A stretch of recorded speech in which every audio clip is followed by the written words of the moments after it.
जय राधा माधव कुंज बिहारी गोपी जनवल्लभ गिरिवरधारी।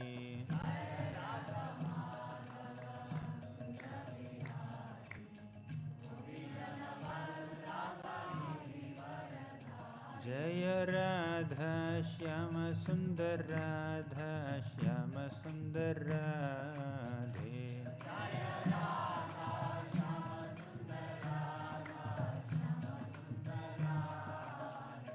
जय राधा श्याम सुंदर राधा श्याम सुंदर राधे।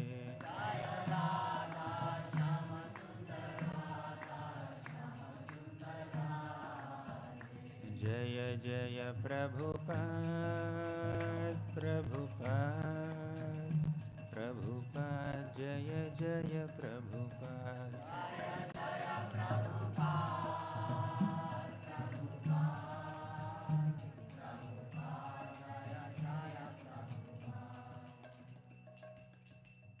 जय ओम विष्णुपाद परमहंस परिव्राजकाचार्य अष्टोत्तर शत श्रीमद् His Divine Grace अभय चरणारविंद भक्तिवेदांत स्वामी प्रभुपाद की जय। ओम विष्णुपाद परमहंस परिव्राजकाचार्य अष्टोत्तर शत श्रीमद् His Divine Grace भक्ति सिद्धांत सरस्वती ठाकुर प्रभुपाद की नामाचार्य श्रील हरिदास ठाकुर की। प्रेम से कहो श्री कृष्ण चैतन्य प्रभु नित्यानंद श्री अद्वैत गदाधर श्रीवासादि गौर भक्तवृंद की। श्री श्री राधा कृष्ण गोप गोपीनाथ श्याम कुंड राधा कुंड गिरि गोवर्धन की। ब्रजभूमि श्री वृंदावन धाम की। पुरुषोत्तम क्षेत्र श्री जगन्नाथपुरी धाम की।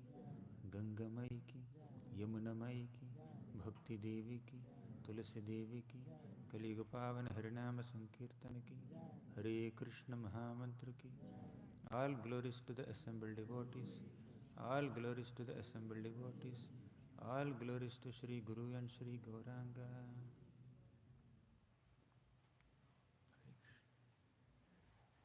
You're saying something, Madhuri? You're saying something? You need light? Okay.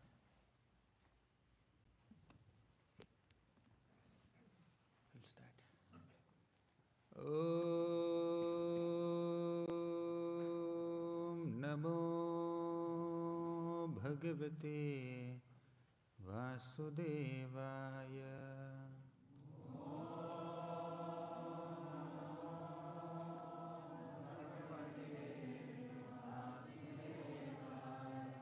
Om Namo Bhagavate Vasudevaya.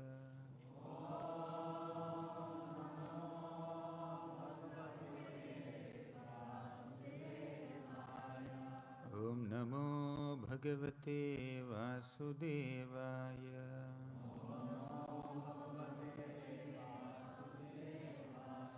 Om Ajnanatimiraandhasya Jnananjanashalakaya Chakshuranmilitam Yena Tasmai Shri Gurave Namaha.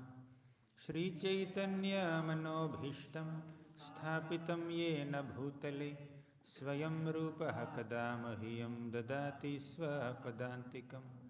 Vandeham Shri Guroh Shri Yutapadakamalam Shri Gurun Vaishnavamscha Shri Rupam Sagrajatam Sahagana Raghunathanvitam Tam Sajivam Sadvaitam Savadhutam Parijana Sahitam Krishna Chaitanya Devam Shri Radha Krishna Padan Sahagana Lalita Shri Vishakhanvitamscha. He Krishna Karuna Sindho Deenabandho Jagatpate Gopesha Gopika Kanta Radha Kanta Namostute. Tapta Kanchana Gaurangi Radhe Vrindavaneshwari Vrishabhanu Sute Devi Pranamami Haripriye. Vancha Kalpatarubhyascha Kripa Sindhubhya Evacha Patitanam Pavanebhyo Vaishnavebhyo Namo Namaha.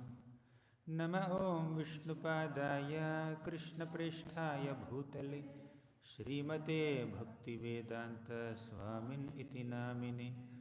नमस्ते सारस्वती देवे गौरवाणी प्रचारिणे निर्विशेषा शून्यवादी पाश्चात्यदेशतारिणे। जय श्री कृष्ण चैतन्य प्रभो नित्यानंद श्री अद्वैत गदाधर श्रीवासादि गौरभक्तवृंद। हरे कृष्णा कृष्णा कृष्णा हरे हरे, हरे Ram Ram Ram Hare Hare. Hare Krishna. I offer my humble obeisances to all the devotees. This morning we were discussing the pastime of Dhruva Maharaj. Dhruva Maharaj, at the age of 5, chanted the holy name of Lord Vasudeva with the inspiration of Mother Suniti and with the instruction of Narada Muni. He was chanting the holy name of Vasudeva, this mantra, Om Namo Bhagavate Vasudevaya mantra. He was chanting for 6 months and he received rare benedictions from the Lord and the darshan of the Lord at such a tender age. And as he grew up, he took up the responsibility of the kingdom of his father Uttanapad, and he was righteously ruling. And when his brother Uttama was unceremoniously killed by a yaksha, Dhruva Maharaj went to punish the yakshas. And he was confused. Initially, he was able to fight with great determination, and he could defeat this 130,000 yakshas who just ran away from the battlefield. Then these yakshas came back with greater force. They created some magical illusions that completely bewildered and confused Dhruva Maharaj. He just could not do anything. So in such a predicament, some great Vaishnava sages came to rescue Dhruva Maharaj by reminding him the holy name of Narayana. Please remember holy name of Narayana and release Narayanastra to dispel all these illusions. Then Dhruva Maharaj released Narayanastra and dispelled all the illusions. So we were drawing some parallels between this episode of Dhruva Maharaj and one's own sadhaka life. Whenever we are bewildered by Maya, whenever Maya presents so many temptations and allurements and distractions, only devotees come to our rescue and remind us to take shelter of the holy names of the Lord, and thus we can come out of the allurement of Maya. And later, Dhruva Maharaj now settled down nicely. He dispelled all the delusions and he continued to fight with the yakshas. But again, he was little distracted from within. Initially, Dhruva Maharaj's distraction or confusion or bewilderment was because of some external forces. Yakshas were attacking from outside. But later, Dhruva Maharaj was able to manage. He tolerated and he counteracted the obstacles presented by the yakshas externally. But at one stage in the fight, he had to deal with the internal distractions, internal problems. He became a victim of his own excessive anger. Hare Krishna. Ishwarana Sacinandana Swami Maharaj ki jai.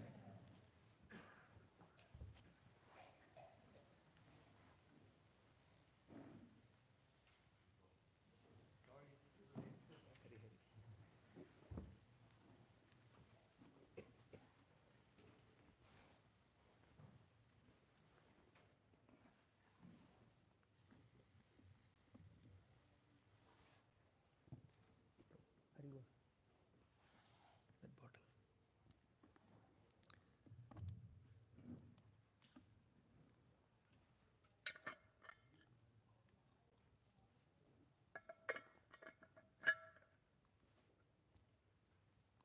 Hare Krishna. Initially, Dhruva Maharaj had to deal with the difficulties presented by the yakshas externally. Later, Dhruva Maharaj had to deal with his own lack of self-control. Internally, he was getting excessively angry. He lost discrimination, he lost discretion. Just for one yaksha's mistake, he was killing all the yakshas. So, in our sadhaka life also, in the initial days, we have to fight with the obstacles presented by the external world. So many people, sometimes family members also, sometimes the society. So many external forces will create so many obstacles for our enthusiasm to subscribe to the devotional path and follow this devotional path. But after some time, after practicing bhakti for some time, all the external forces will calm down, internal forces will begin. Right? So how many of you had some objections from your family members when you took up to bhakti? Here, I had. Many of us had. But because they were saying no, we want to say yes. Sometimes their obstacles also, instead of discouraging us, will invoke our fighting spirit and no, I will do. Don't go to temple. I will go to temple. Don't associate with Hare Krishnas. I will associate with them. So there is some adventurous spirit. There is newness in the experience. There is freshness in the experience. Mangalarti is new. Hare Krishna Mahamantra is new. Tulsi Arati is new. Sitting with 100 devotees is new. Deities are new. Dhams are new. Yatras are new. Bhagavatam is new. All the pastimes of Bhagavatam are new for a beginner in Krishna consciousness. But over a period of time, we become familiar with everything. At least most of the things. We went to few Vrindavan Yatras, few Mayapur Yatras, few other dhams we visited. We have been chanting 16 rounds for a while. And we have known many devotees. We have worked with them, we served with them, we worked under them. And we have seen deities of multiple temples. We read most of the pastimes and we have heard most of the pastimes. After all this newness and adventurous spirit is over, then the real struggle begins. So then internally the mind will start meditating on the previous pleasures. I have already experienced all yatras, mangalartis, pastimes, holy name, mantras. But anything new? Same thing you have to do whole life. Same mantra you have to chant whole life. Same dhams you have to go. Every Kartik Yatra, same Damodar Leela. Same Govardhan Leela. Same pastimes. So then something inside, some material part of our heart inside desires for something new. Then one may become little excessively aggressive in exploring different venues to keep oneself excited. Some of them may not be very devotional. Some of them may seem apparently devotional, but they may be inherently non-devotional. Although the activity may be devotional, the intent behind doing that activity may not be devotional.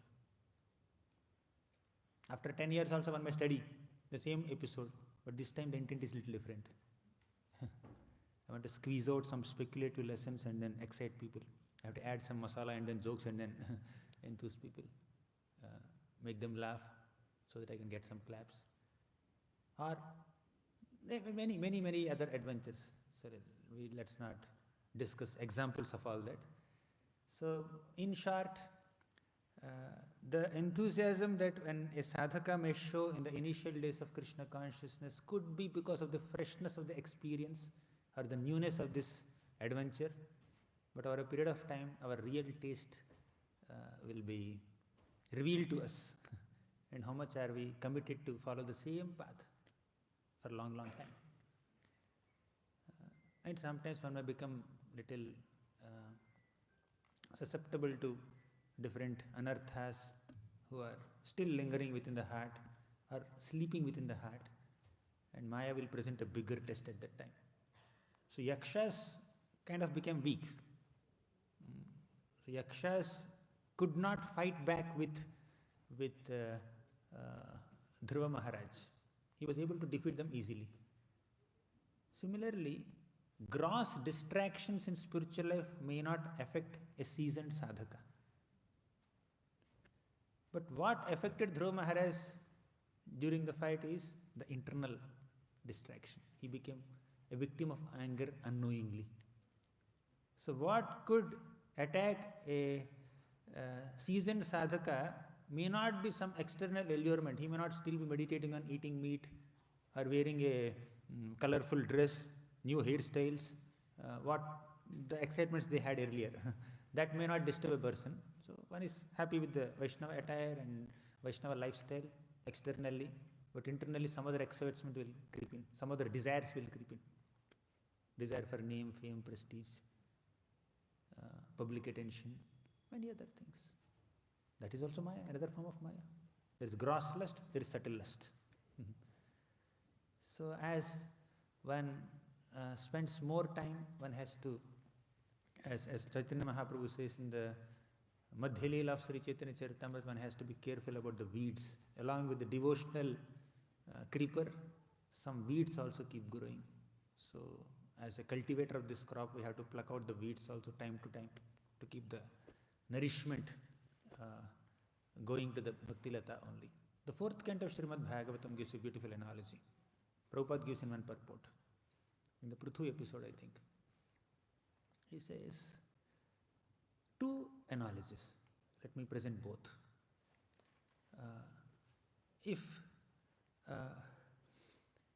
Just imagine there is a beautiful drinking water lake in a village. And that is meant for good purposes, where people can drink that water, and that water can be used to nourish crops and some plants that give flowers and fruits.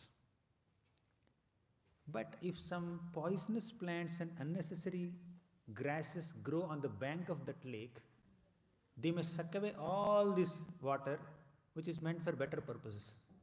Similarly, if we don't use that water of our consciousness, if we don't engage that water, pure drinking water of our consciousness in Krishna conscious activities like Shravanam, Kirtanam, Smaranam, that consciousness may be sucked away by these poisonous plants and unnecessary weeds that grow on the bank of the lake. What are these unnecessary weeds? This desire for sense gratification, name, fame, adoration, and all the other external stuff, adventurous spirit, this and that.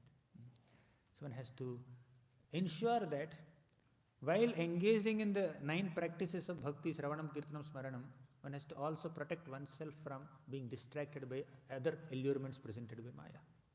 They are more serious. The 10th canto of Bhagavatam gives another analogy. In the 10th canto, 20th chapter, Sukadeva Goswami describes monsoon in Vrindavan. We are in winter in Vrindavan. There is monsoon in Vrindavan. Sukadeva Goswami presents so many life lessons while describing various features of monsoon in Vrajabhumi. He says, during monsoon there is profuse quantity of rain falling from the sky. And the farmer has to raise mud banks on all 4 sides of the crop to retain all this water for the plants within this field, rice field. Whenever there is excessive water, he will just keep some opening in this mud bank, and from there the excess water will come. But when the monsoon becomes autumn, water will not come from the sky as profusely as it used to be in monsoon. Then what will he do? He will close the mud bank. He will close that opening, so that all this water is within the field only. It doesn't come out. So just as this farmer is so careful to ensure that all the water in the field goes to the plants only, similarly a sadhaka also has to ensure that all our consciousness goes on Krishna related activities only. Whether it is Bhagavatam or chanting or Vaishnava Seva or any other devotional activities. But if that consciousness is allowed to get diverted in many other unnecessary things, then the water that is supposed to go to the plant will not go. Plant will not get the nourishment. Bhakti Lata will not get that nourishment. So these are various examples presented by Prabhupada's purports and Srimad Bhagavatam, that as we are spending more and more time in the path of bhakti, we need to be a little more careful about the subtle anarthas, or subtle material distractions that might creep into our bhakti path. That's what we can learn from Dhruva's episode. We can learn many other things, but these are a few reflections. When Dhruva Maharaj was not troubled by the yakshas anymore, he was troubled by his own anger later. Then also Swayambhu Manu came and said, "Hey, stop, you are being excessively angry." Earlier the problem was caused by yakshas, later the problem was caused by his own lack of self-control. So similarly in our bhakti path also, sometimes problems come from outside, sometimes come from inside also. In both cases, only devotees will rescue us. In both cases, only holy name can rescue us. Only taking shelter of Krishna, Saranagati of Krishna will rescue us. Initially the determination is high. We need to just maintain the determination to protect ourselves from other allurements, whether they come from inside or outside. In the Mukundamala Stotra there is a beautiful shloka. One of our friends is saying, this morning you did not quote a single shloka. He's saying it's a historic class, you didn't quote a shloka. So let me not give another historic class now. There's a beautiful shloka in the Mukundamala Stotra where Kulashekharalvar says, Chittam naiva nivartate kshanamapi Shri Krishna padambujan Nindantu priya bandhava gurujana Grihnantu munchantu va Durvadam parighoshayantu manuja Vamshe kalankostu va Tadrik priyamadharanuraga madhuna Mattayamanam tume. This shloka says, despite all kinds of obstacles, whether external or internal, generally external in this shloka, a devotee is rooted in Krishna consciousness. Chittam naiva nivartate kshanamapi. Let my mind not get distracted from Krishna, Krishna's lotus feet, even for one moment. Chittam naiva nivartate kshanamapi Sri Krishna padambujan. What can distract our consciousness? What can divert our consciousness from Sri Krishna padambuja? Nindantu priya bandhava gurujana grihnantu munchantu va. Nindantu. Sometimes a devotee is criticized. By whom? Bandhava. One's own relatives will criticize. In Prahlada Maharaj's case, his own relatives criticized. His own father criticized him. Nindantu priya bandhava. His teachers, Shanda and Namarka, criticized him. Gurujana grihnantu munchantu va. Sometimes our family members and superiors and elders and society may accept us or may not accept us. Right? But Chittam naiva nivartate kshanamapi Sri Krishna padambujan Nindantu priya bandhava gurujana Grihnantu munchantu va. Let them accept me or let them reject me, but I will not give up Krishna. Durvadam parighoshayantu manuja vamshe kalankostu va. Durvada means gossip. Let people gossip about me. Let people spread rumors about me. Prahlada Maharaj, when he was doing Hari Bhakti, so many rumors were spreading.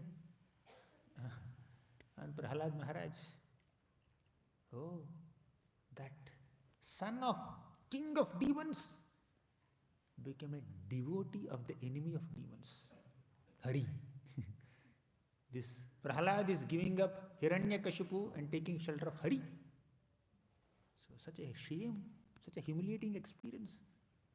Where will Hiranyakashipu hide his face? If some demon says, your own son is worshipping your enemy Hari. What a shame, what a shame. Hiranyakashipu is feeling very ashamed, very embarrassed. And there is gossip in this kingdom. People are commenting. Prahlada Maharaj, what are you doing? You are worshipping Hari. Nobody in the kingdom of Hiranyakashipu is worshipping Hari. Either voluntarily or enthusiastically or because of being threatened, nobody is worshipping Hari. Even the Devatas are also saying Hira, Hira, Hiranyakashipu, not Hari, Hari. Right? Even sun and moon also, they are moving according to the movements of the eyebrows of Hiranyakashipu. If it is like this, sun has to reduce his temperature to give him some warmth, not so much heat. Moon has to change his temperature. Without tilling the lands, earth has to offer all kinds of vegetables and grains. So without exploring or without diving deep, the ocean has to present all the jewels to Hiranyakashipu. Please, these are my offerings. Tax for you. So entire universe is submitting to Hiranyakashipu, and here is one little kid, 5-year-old child, saying, no, I will not say Hira, Hira, I will say Hari, Hari. Right? And there is gossip about him. Durvadam parighoshayantu manuja vamshe kalankostuva. Vamshe kalanka. Some people criticized Hiranyakashipu. His own teacher Chanda and Amarka criticized Prahlada Maharaj, saying that you are bringing Vamsha kalanka. Vamsha means dynasty. Kalanka means a bad reputation. So you are born in such a great dynasty of demons, which is like a sandalwood forest, but you are acting like a handle to the axe that cuts that sandalwood trees in the forest. That axe is Vishnu, handle is Prahlada Maharaj. So with this axe, the sandalwood forest is being cut. That's how he is criticized. Vamshe kalankostava, as if it is Surya Vamsha, Chandra Vamsha, or some other Vamsha in which, and some other dynasty in which Lord Krishna has appeared. So it's a demon dynasty. But still, demons are proud of their dynasty. And they are thinking that there is a devotee in our dynasty, that means he is a Vamsha Kalanka. Our dynasty is like it's a clean white cloth, and Prahlada is like a black mark on this. They were thinking like that. Gossip about him. Durvadam parighoshayantu banuja vamshe kalankostuva tadrik premadharanu raga madhuna mattayamanam tumi. But Prahlada was experiencing prema, love of Krishna within his heart. He was experiencing the embrace of Krishna, Govinda Parirambhita. He was experiencing that embrace of Krishna. And also, the 7th chapter of 5th canto of Bhagavatam describes that Prahlada Maharaj is naturally attracted to Krishna, just as iron particle is naturally attracted to magnet. This morning at the foothills of Govardhan, His Holiness Sacinandana Swami Maharaj is quoting that shloka of Rupa Goswami from Padyavali. Just like young boys and young girls are naturally attracted to each other, spontaneously attracted to each other for sense gratification, some physical attraction. Similarly, a devotee also aspires to get naturally attracted to Krishna, just like iron particles naturally get attracted to magnet. So Prahlada Maharaj's attraction is like that. So when we are developing that attraction, in the beginning days, outside forces try to demotivate us, discourage us, distract us, deviate us from the path, but we are fixed up. But more dangerous than this phase of spiritual life is when we are little more seasoned, when we are little more experienced, then the internal distractions overwhelm us. So somehow we pass through the phase of being fixed up in the practice despite so many external distractions. But the next challenge is when internal distractions are there, we need to be still fixed up in the practice. So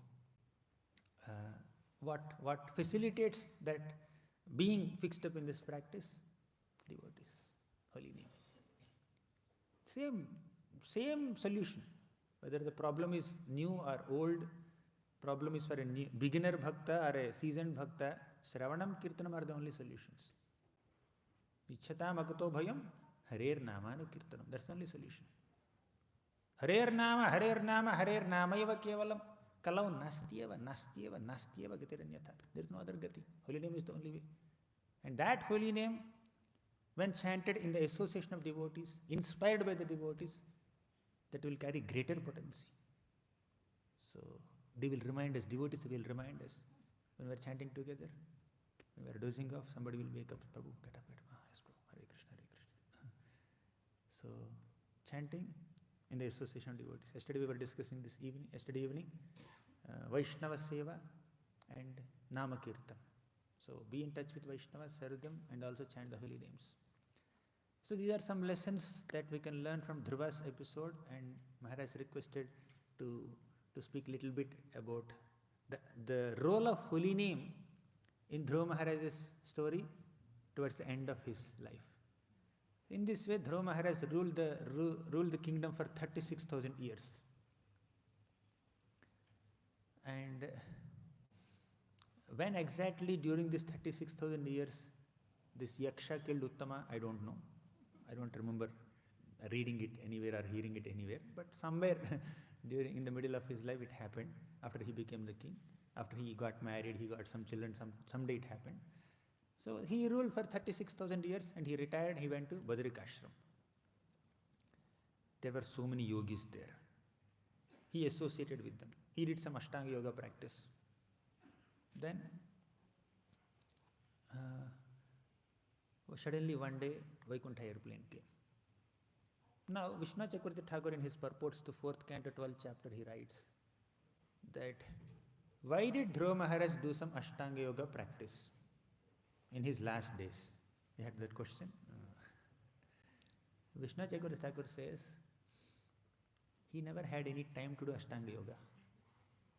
Just because many other yogis are there who are prominently the followers of Ashtanga Yoga, just to be with them, just to maintain some compatibility with them, he just did for 1 or 2 days.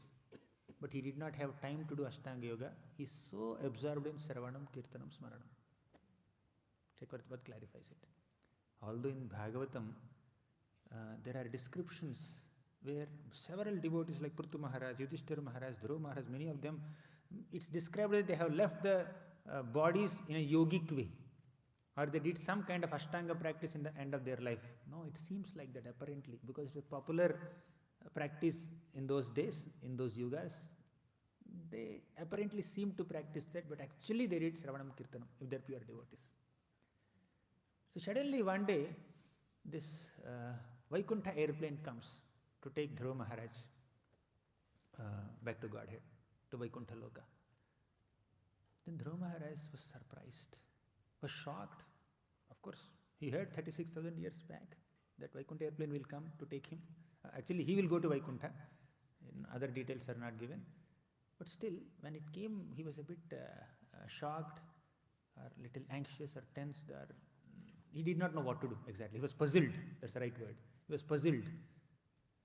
So in such a quote-unquote positively confused state of mind, in that shock, in that puzzling period, he did not know what to do. He just chanted the holy names of the Lord. Krishna, Krishna, Hare Krishna, Hare Krishna, Krishna, Krishna, Hare Hare. Prabhupada writes a brilliant purport.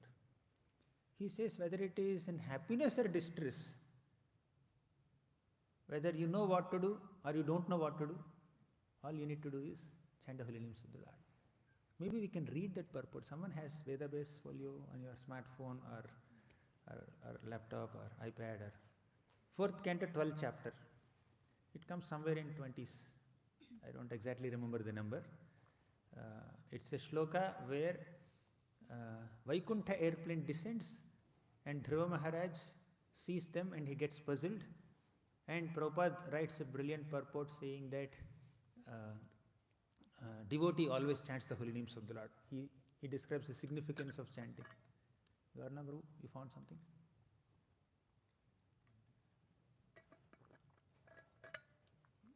Let's read it. Very beautiful purport. You gave me you're like Hanuman. When he did not find Sanjeevani herb, he got the whole mountain. He's giving the whole Vedabase to me. No. I want the specific purport. Huh? I said 12th chapter. Yeah. Got it. Thank you. Prabhupada writes, I'm reading Prabhupada's purport. Chanting of the holy names of the Lord is perfect in every way.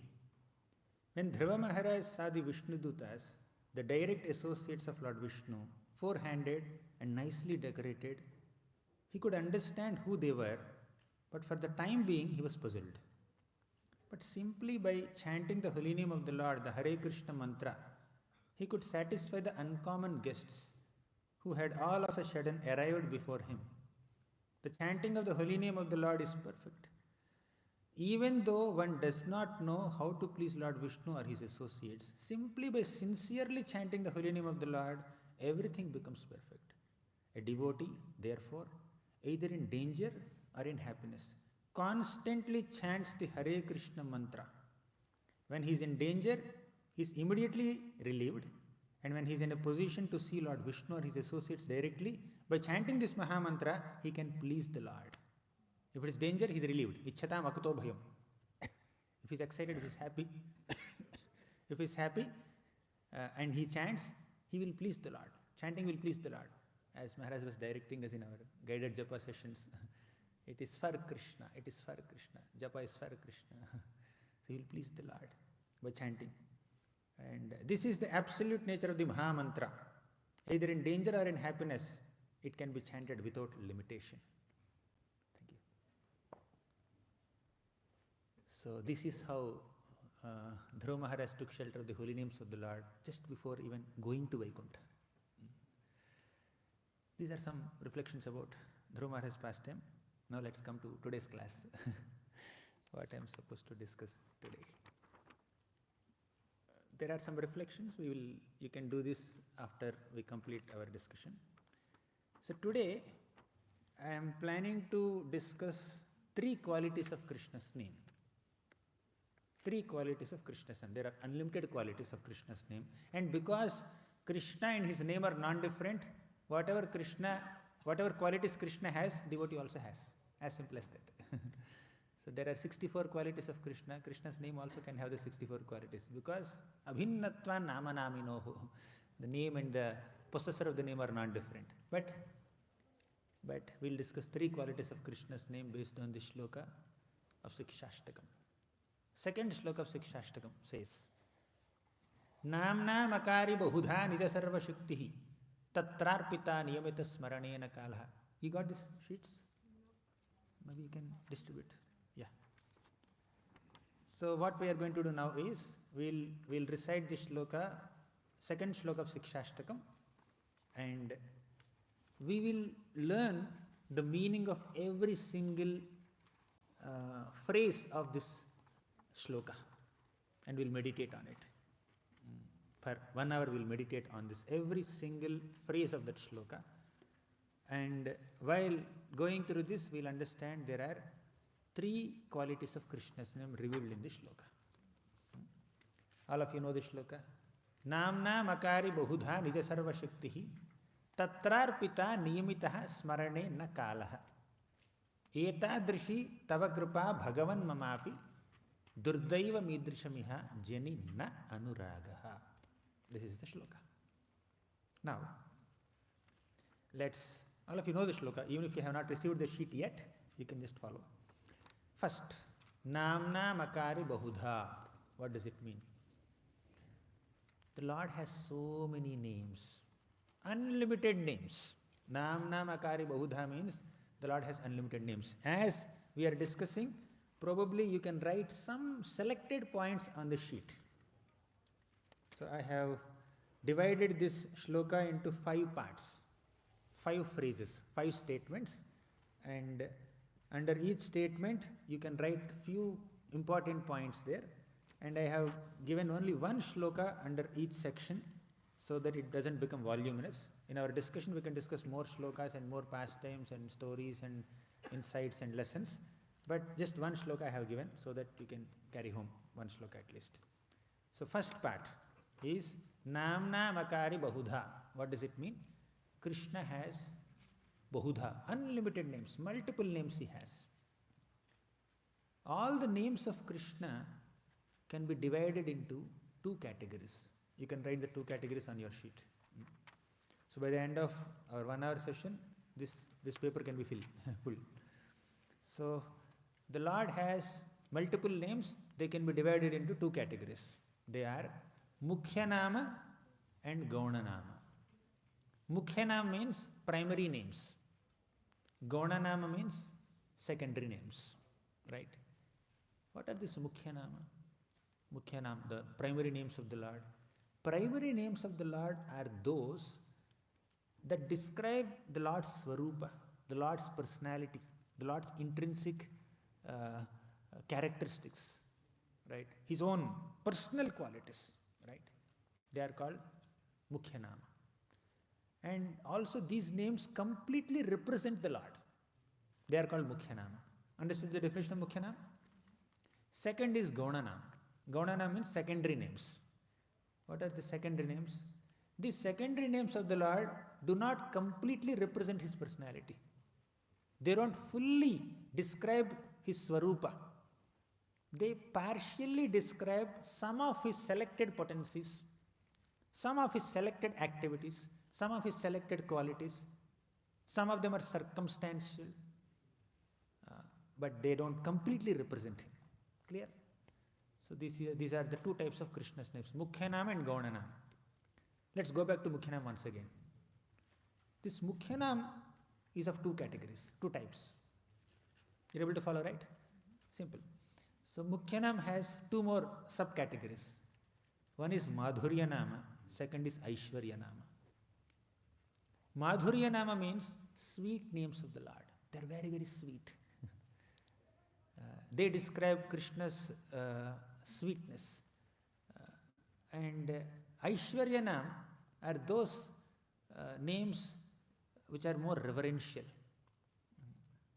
Means they describe the Lord's majesty, grandeur, opulence. But Madhurya Nama describe Krishna's sweetness, innocence, simplicity, Vrindavan form, like that. Now let's see some examples, then things will become clear. Let's see the examples for Mukhya Madhurya Nama. Right? Means under Mukhya category, Madhurya Nama. Sweet names. Krishna is the sweetest name. Kannaya, correct? Krishna is all attractive. Govinda, one who gives pleasure to the senses and pleasure to cows. Govindam kalavenu vadana param divyanga bhusham bhaje. Govinda is doing kalavenu vadana. He is very nicely playing his flute. Muralidhar, Murali Krishna, these are all sweet names of Krishna. Radharaman, Radha Gopinath, Radha Gokulanand, all our prominent deities of the Goswamis here. Radha Shyam Sundar itself. So they are all Madhurya Nam of Krishna. Then second category under the Mukhya category is Aishwarya Nam. Vasudeva is Aishwarya Nam. Vasudeva means all pervading. Vishnu, Aishwarya Nam, that presents his majesty. Right? Narayana. So these are all Aishwarya Nam. Many times when the Devatas are offering prayers to the Lord, they mostly use this Aishwarya Nam more than Madhurya Nam. Once in a while they use Madhurya Nam also, but they primarily use Aishwarya Nam. You can read Bhagavatam. You can read Bhagavatam and go through all the prayers of Devatas and other places. You will find less reference of Madhurya Nam there and more reference of Aishwarya Nam there, because they connect with the reverential aspect of the Lord. But Vrajavasis and some devotees who are more on this Madhurya platform or the Kevala platform, they use Krishna's intimate names like Govinda, Madhava, Krishna, Makhanchor. So Makhanchor is like a Madhurya Nam. Probably Ranchor is Aishwarya Nam, I don't know. I didn't read this name specifically in the commentaries of Acharyas. By the way, I am presenting this from Bhakti Vinod Thakur's commentary on Sikshashtakam. It's called Sanmodana Bhashya. Very beautiful commentary. So these are the Mukhya category names. Then what about Gauna? Gauna category names of the Lord present only partial aspect of his personality, like Brahma, Paramatma. Paramatma does not completely represent Krishna's Swarupa, but it's one of the names of the Lord. Oh Paramatma! Devotees glorify sometimes in some Devata prayers, you'll find. So that is a Gauna Nam. Brahma, Paramatma, and Upadrashta, Anumanta probably, Srishtikarta. These are all Gauna names. Deva, Deva, yeah, maybe it can be in the this category also, Aishwarya category also. Mahabaho, okay, maybe it's presenting one aspect of the Lord's person. It's okay, we'll not have an exercise now. It's not kids class. In kids class, I'll ask people to speak. They'll only speak half, I'll speak half. So, Prema Sankirtan is possible only by chanting the Madhuryanam or Mukhyanam. In Gaunanam, there is no Prem Sankirtan. So when you are aspiring for Krishna Prema in the under umbrella of Gaudiya Vaishnava principles, by chanting Gaunanams we cannot get Krishna Prema. By chanting Madhuryanam and Mukhyanam only we can get Krishna Prema. Right? Therefore we are chanting Hare Krishna, Krishna Krishna, Hare Hare, Hare Rama, Rama Rama, Hare Hare. So understood? The first phrase of this shloka, that is Namna Makari Bahudha, Mukhyanam, Gaunanam. Then second phrase of this shloka is Nija Sarva Shaktihi Tatrarpita. Means, Nija means the Lord's own, Sarva means all, Shakti means powers. Tatra Arpita means the Lord has invested, the Lord has offered.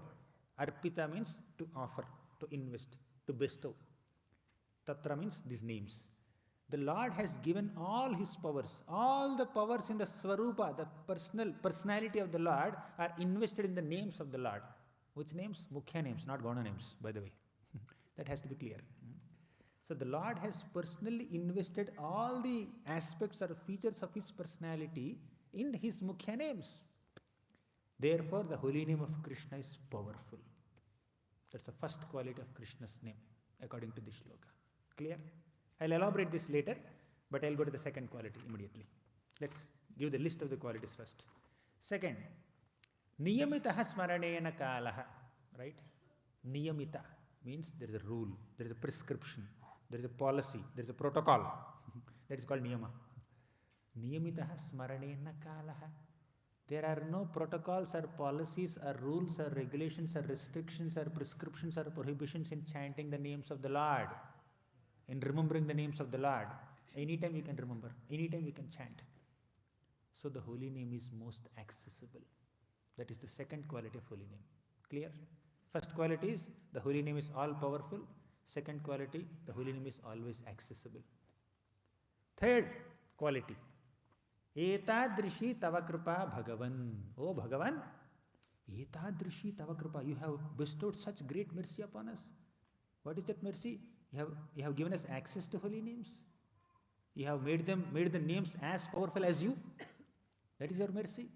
So, the holy name of the Lord, which is non-different from Krishna, is all merciful. That is the third quality. In short, the three qualities of Krishna's names described in this shloka are: holy name of Krishna is powerful, accessible, and merciful. The last point. Mamapi Durdaiva Midrishamiha Janinna Anuragaha. Although you have given all this to us, Durdaivam. Keywords in this phrase are Durdaivam, Anuraga. Durdaiva means my misfortune. My greatest misfortune is Janina Anuraga. I don't have attraction to chanting the names of the Lord. I don't have the taste. I don't have the natural taste that a young boy has to associate with a young girl, or young girl has to associate with a young boy. I don't have the natural attraction that iron particles has towards a magnet. So I don't have that taste. Morning we were hearing from Maharaj at Govardhan Valley. So there is no taste. Why there is no taste? Because of aparats. Maharaj has explained very elaborately. Aparats. Now let's go back and revisit. I think Namna Makari Bahuda we sufficiently discussed. Let's go to the first quality. Nija Sarva Shaktihi Tatrarpita. The holy names are very powerful. How powerful? We have already discussed in one of the previous sessions. Etan nirvidyamananam ichchatam akuto bhayam. So holy name is so powerful that it can destroy all your fears. That's the power of the holy name. Now, holy name can destroy all our sins. Yesterday we discussed. Do you have that sheet? Yesterday, you can give me also one sheet if you have. Vepante duritani moha mahima sammohamalambate. In that we have seen so many powers of the holy name. Vepante duritani. You remember what is it? Vepante duritani? All sins are destroyed. They tremble.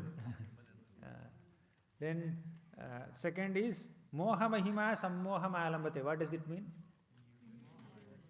The illusory energy becomes illusioned or scared or bewildered. So the holy name of the Lord, the power of the holy name of the Lord is so much that it can bewilder the bewildering energy. Just like you see in the 10th canto of Bhagavatam, Brahma came to confuse or to test Krishna, right? To bewilder Krishna. But he himself was bewildered. Similarly, when Maya comes to bewilder a devotee who is chanting the holy names of the Lord, Maya itself will get bewildered. Or the so-called illusion will get bewildered. So other powers we discussed. Now, let's discuss this one shloka. So by chanting the holy name of the holy name of the Lord is so powerful that it can destroy our fears, our sins, our illusions, and many other things, right? But the holy name of the Lord can even give us liberation. We don't want it, but it will give it. Right. By the way, sometimes devotees say, liberation, I don't want. Muktim dadati karichitnam samana bhakti yogam. Yes, devotees don't want liberation. Sometimes sadhaka bhaktas also say, I reject liberation. To reject something, you should have it first. Right? Sadhaka bhakta is not yet liberated, by the way. Only a bhava bhakta is liberated. For you, if we want to make that statement, I reject liberation, we should perform sadhana bhakti very nicely. We should come to the level of bhava bhakti and we should get liberated and we should say, I reject liberation. Right? Till we attain liberation, how can we reject liberation? We are not liberated yet. Some of you may be, but I am not. So at sadhana bhakti stage, liberation does not manifest. That manifests in the bhava bhakti stage, then one can reject. Right? But holy name will give liberation, which is a part of the package, which may not be very interesting to a devotee, but it will give.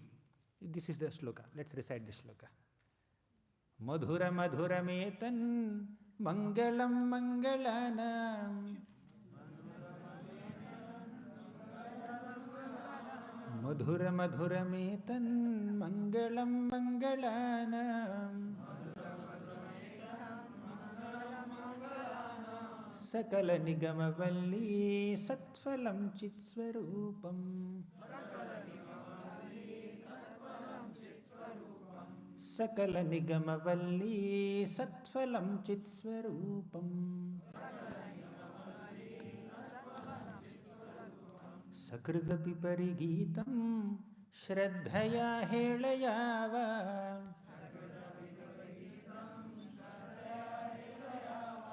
Bhruguvara naramatram tarayet Krishna nama.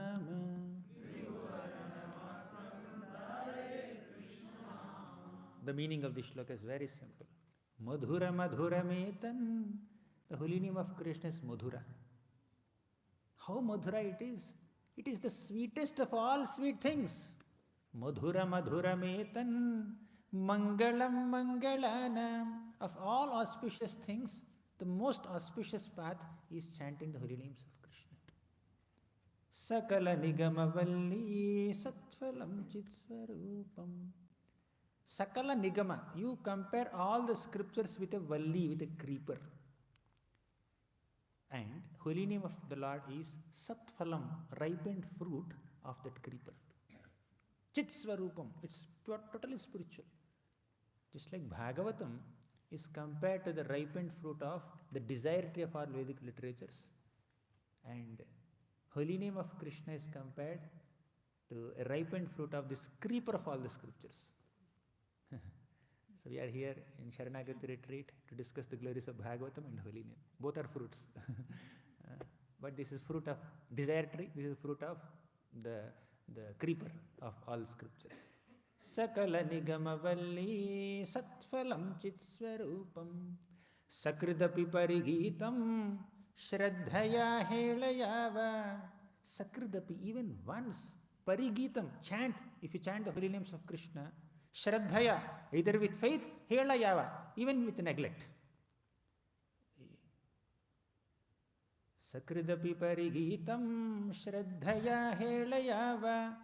Whether we chant the holy name of Krishna, either with neglect or with eagerness, still. Bhruguvara Naramatram Tarayet Krishna Nama. Krishna Nam is Tarayet. It will liberate us. It will easily liberate us. So that is one aspect of chanting of the holy name. And in this way you can glorify Krishna's holy name's power in unlimited ways. Holy name is powerful. One more shloka. Alam alam alameka praninam patakanam nirasana vishayeya Krishna Krishneti vani yedi bhavati mukunde bhaktirananda sandra karatala kalitasa moksha samrajya lakshmi. Alam alam alameka praninam patakanam. Pranis in this world, human beings in this world, they have so many patakas. But holy name of Krishna can destroy all patakas, all sins. Alam alam alam eka praninam patakanam nirasana vishayeya Krishna Krishneti vani. Krishna, Krishna, this vani, this sound, Krishna, can completely destroy all the sins. Sakridapi Parigitam. Even if you chant once, it can give you liberation. Krishna Krishneti vani. Yedi bhavati mukunde bhaktirananda sandra. By chanting the names of Krishna, you will enter into bhaktirananda sandra. Bhakti is like an ocean of bliss, ananda. Sandra means condensed ocean.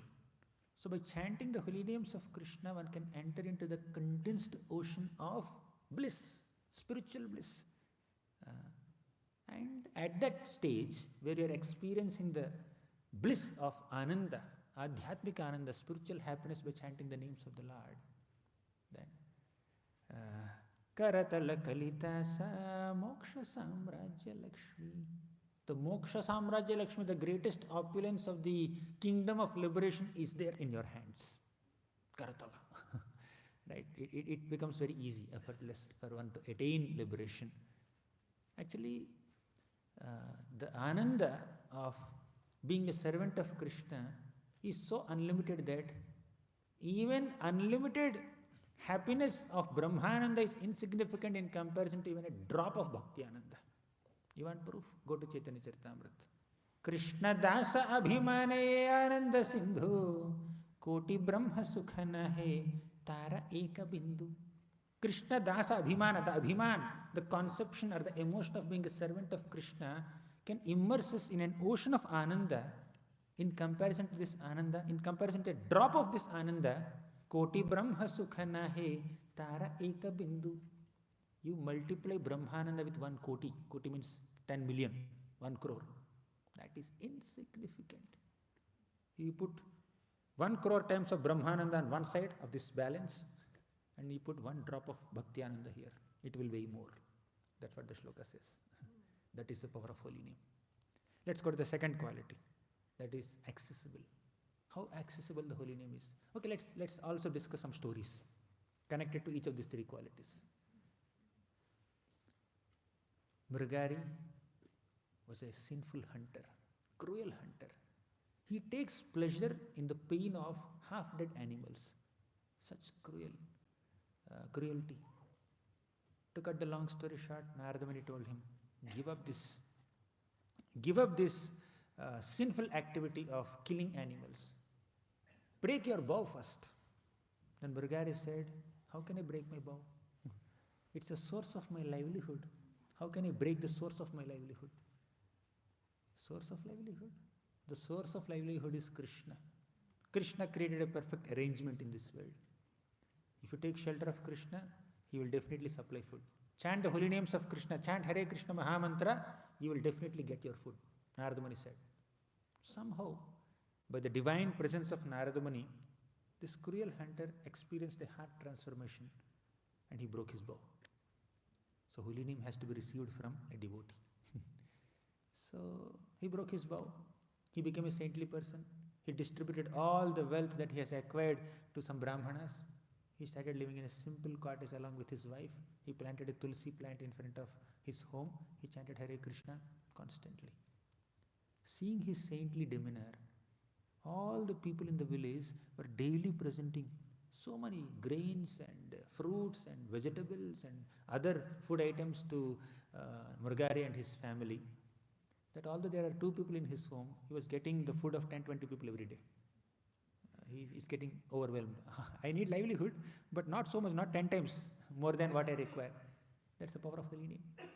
Holy name has Palana Shakti. Palana Shakti means the power of maintenance. Just like Krishna maintains his devotees, holy name of Krishna also maintains the devotees. That is the power of holy name. Second quality, accessible. How accessible holy name is.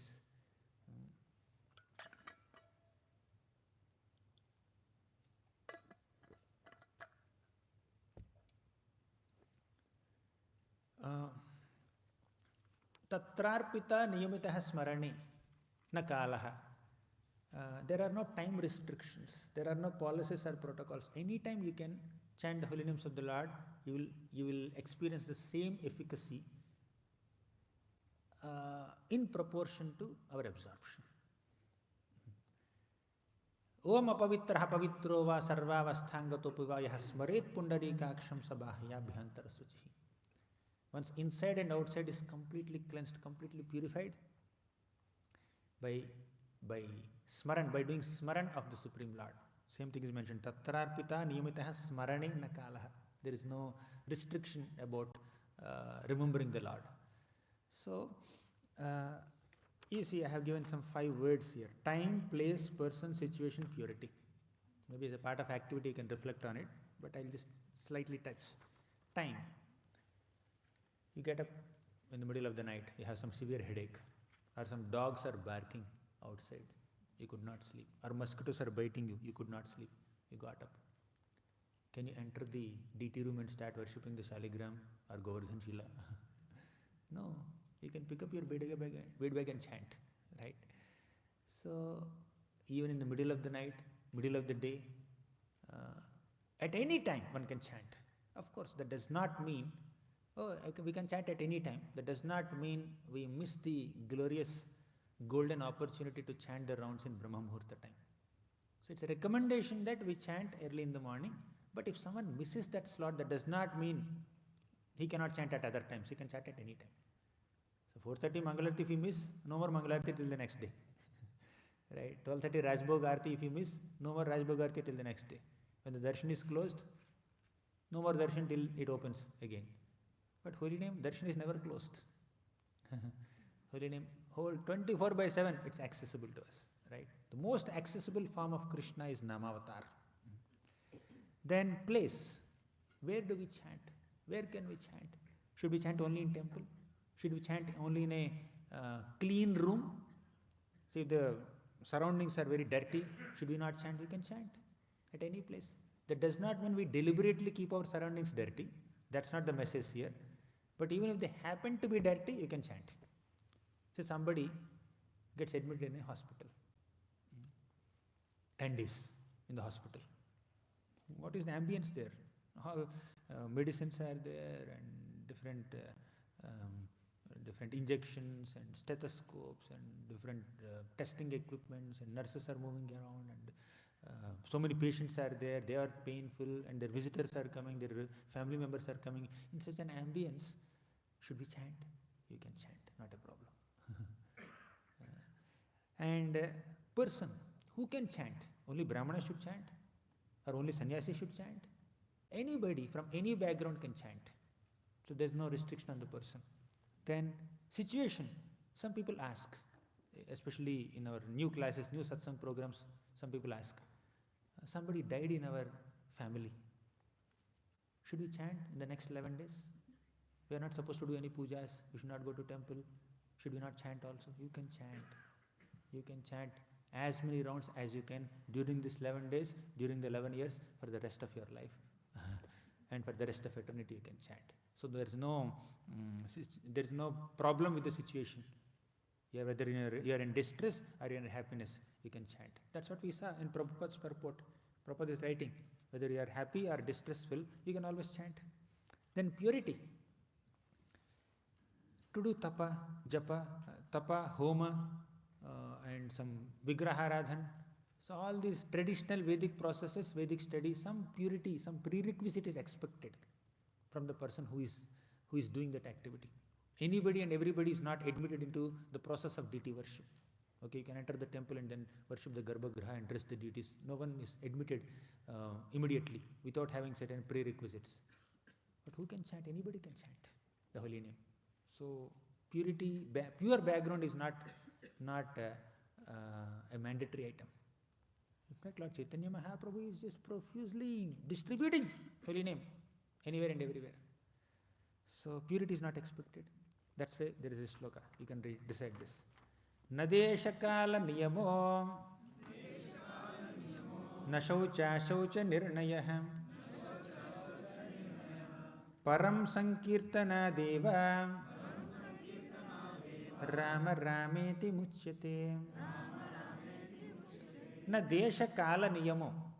So there are no restrictions on desha, place, kala, time. Shaucha shaucha nirnayah.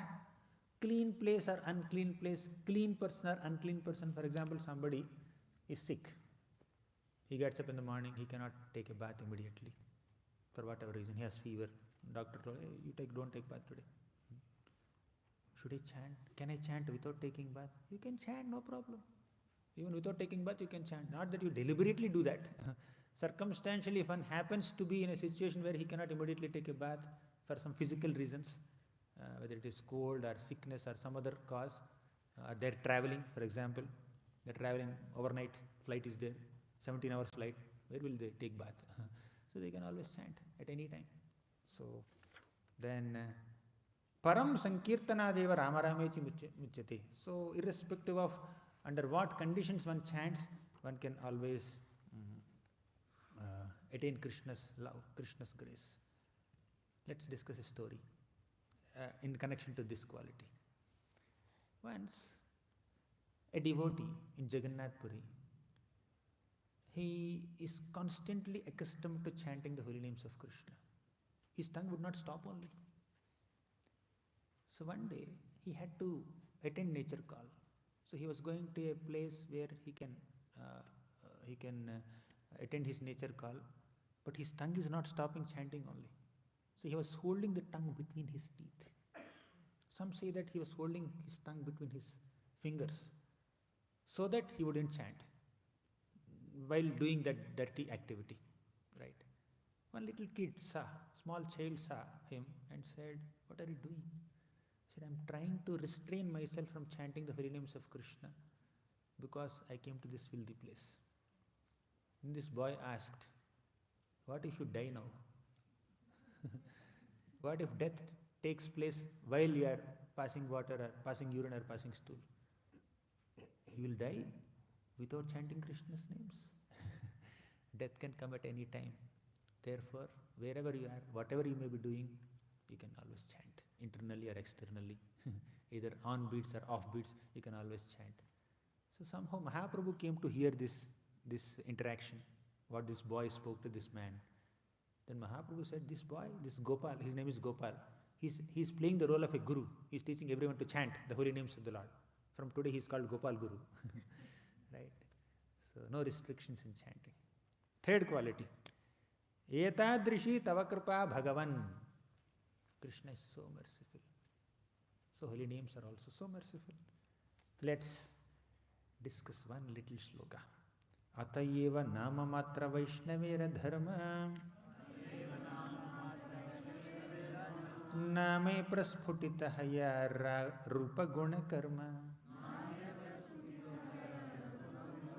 Krishnera samagra lila name vidyamana you see, this quality is that how the holy name is so merciful. Before I discuss this shloka from Harinam Chintamani, let me present a shloka from Srimad Bhagavatam. This is from the first prayer of Prachetas. The shloka says, what was the first prayer of Prachetas? Namo namaha klesha vinashanaya nirupito daraguna vayaya mano vacho vega purojavaya sarvaksha margairagatatdhvane namaha. Namo namaha klesha vinashanaya. The Supreme Lord is known to destroy all the kleshas, all the difficulties in the lives of devotees. Nirupita udara guna vayaya. It has been proved, this conclusion has been settled. What is that conclusion? What is proved here? Udara guna ahvayaya. Guna means Krishna's qualities. Ahvaya means Krishna's names. Udara means they are very magnanimous. So Krishna's names are extremely magnanimous. And this conclusion has been proved in the scriptures and the universal spiritual history. Krishna is very merciful. Krishna's names are very merciful. And the best example for this is Ajamil episode. Ajamil was chanting Narayana, Narayana, Narayana, Narayana to call his child Narayana. And that boy Narayana is just sitting somewhere and then he's playing with his toys or doing something else. And he's chanting Narayana, and this boy has no developed sense to understand the emotions of his father. My father is calling me in so much pain, with so much emotion, with so much love and affection. The boy did not have the ability to understand. He's a small child. The father is in pain and the child is unable to understand, but the Supreme Father understood. Krishna thought. He said Narayana. And he's calling this boy, I understand, but he said Narayana. But is the boy Narayana? No. I am Narayana. Therefore I should respond. So boy is not responding because he is not Narayana. I am Narayana, therefore I should respond. Whether he intended to call me or not, he said my name. And I am Narayana. And Narayana is not different from the name Narayana. Therefore Narayana responded. He never called you. That's okay. He said my name. And my name and me are same. Okay? And that boy is not Narayana anyways. I am Narayana. So let me go and protect him. The Lord is so desperate to give us mercy that directly or indirectly, whether we consciously or unconsciously call him, he will show mercy upon us. So that's why the Lord is so merciful. Name is so merciful. I'll come back to Ajam a little later. Let's discuss this shloka. Atayeva nama matra vaishnavera dharma. So this shloka says, nama matra vaishnavera dharma. The dharma of a Vaishnav, the duty of a Vaishnav is nama matra, means just chant the holy names of Krishna. You don't have to do anything else. Even if you are incapable of doing anything, yes, definitely Bhagavatam study and Dham Darshan and all these things will facilitate our absorption in bhakti, undoubtedly. We are not belittling or minimizing any other potent form of bhakti at all.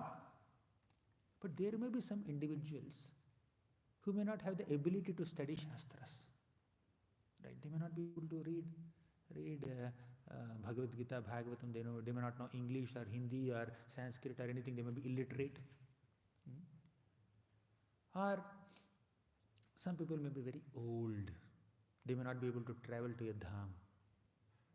If they do Govardhan Parikrama for 3-4 hours, they will collapse for the next 2-3 days. They may not have the physical ability to do. They are very old or very fragile, or they have some back pain or leg pain or something like that.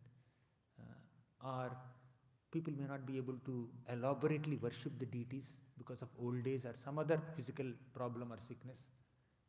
So, although there are 5 potent forms of bhakti, Vaishnava Seva, another potent form, one may not be in a position to always serve the Vaishnavas.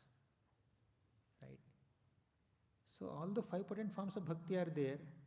The accessibility of holy name of Krishna is more even for those people who are unable to perform the other 4 limbs of bhakti, or other 63 limbs of bhakti. Or other 8 processes of bhakti.